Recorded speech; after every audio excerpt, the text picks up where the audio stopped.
जीवन हमें एक मौका देता है, इसलिए जब भी सही कॉलेज चुनने का समय आए तो सिर्फ मंगलायतन यूनिवर्सिटी आपके बेहतरीन भविष्य और सर्वांगीण विकास के।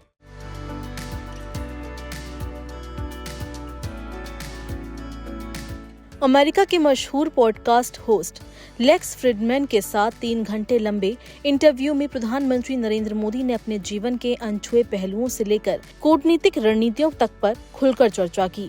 इस दौरान जब पाकिस्तान पर सवाल आया तो प्रधानमंत्री नरेंद्र मोदी ने बिना झिझक सख्त रुख अपनाया। पीएम मोदी ने कहा, अब इस बात में कोई संदेह नहीं है कि आतंक की जड़ें कहाँ हैं। पाकिस्तान आतंक का केंद्र बन चुका है, जिससे न सिर्फ भारत बल्कि पूरी दुनिया को नुकसान हो रहा है। प्रधानमंत्री ने बताया कि भारत ने हमेशा शांति की पहल की, लेकिन पाकिस्तान ने हर बार इसे शत्रुता और विश्वासघात से जवाब दिया। उन्होंने कहा कि भारत को उम्मीद है कि पाकिस्तान को सद्बुद्धि आएगी और वो शांति का मार्ग अपनाएगा। लाहौर की अपनी यात्रा से लेकर अपने शपथ ग्रहण समारोह में पाकिस्तान के तत्कालीन प्रधानमंत्री नवाज शरीफ को आमंत्रित करने तक का उल्लेख करते हुए बोले कि सुलह के हर प्रयास का नकारात्मक परिणाम मिला। प्रधानमंत्री ने कहा कि पाकिस्तान के लोग हिंसा और भय से मुक्त भविष्य के हकदार हैं। पाकिस्तान अपनी गलतियों से सीखे और सही रास्ता चुने। भारत चीन के रिश्ते पर पीएम मोदी ने नरम रुख अपनाते हुए कहा कि दोनों देशों के बीच गहरे सांस्कृतिक संबंध हैं। उन्होंने कहा, परिवारों में भी मतभेद होते हैं, लेकिन उन्हें विवाद में बदलने से रोकने की जरूरत है। पीएम मोदी ने स्पष्ट किया कि भारत और चीन के बीच रिश्तों को सुधारने के लिए संवाद ही प्राथमिक तरीका है। उन्होंने कहा कि 21वीं सदी एशिया की सदी है और भारत चीन के मजबूत संबंध वैश्विक स्थिरता और समृद्धि के लिए जरूरी है। पीएम मोदी ने अमेरिकी राष्ट्रपति डोनाल्ड ट्रंप के साथ अपनी दोस्ती पर भी बात की।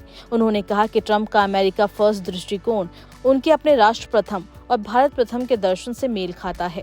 इससे दोनों नेताओं के बीच स्वाभाविक तालमेल को बढ़ावा मिलता है। साथ ही कहा कि विभिन्न मंचों पर उनकी सराहना करना ट्रंप की उदारता है। ट्रंप के लिए अमेरिका पहले है और मोदी के लिए हमेशा भारत पहले है। ट्रंप अपने मौजूदा कार्यकाल में अत्यधिक केंद्रित दिखाई देते हैं और उन्होंने एक मजबूत टीम बनाई है, जिसके साथ उन्हें मिलने का अवसर भी मिला।